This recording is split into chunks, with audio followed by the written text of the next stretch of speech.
গীতার ক্ষয় নেই। গীতা এমন একটি ধর্মগ্রন্থ যা মানব জীবনের পথপ্রদর্শক এবং চিরন্তন ঐশ্বরিক সত্য শিক্ষা হিসাবে শ্রীকৃষ্ণ অর্জুনকে কুরুক্ষেত্রের যুদ্ধের ময়দানে দিয়েছিলেন। গীতায় মানব জীবনের সারমর্ম, কর্মফল, ভক্তি, জ্ঞান, আত্মোপলব্ধি ও মুক্তি বিষয়ে গুরুত্বপূর্ণ আলোচনা আছে।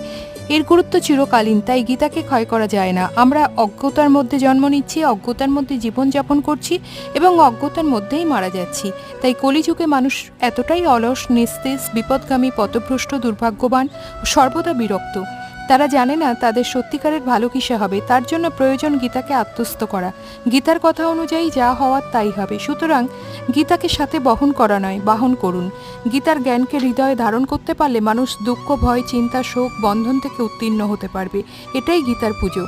ঠাকুর শ্রী রামকৃষ্ণ বলেছেন, কাঁঠাল ভাঙতে হলে হাতে তেল মেখে ভাঙো। আমাদের গোটা সংসারটাই কাঁঠাল স্বরূপ। এই সংসার সমুদ্র পার করতে গীতারূপ তেলের বড্ড প্রয়োজন।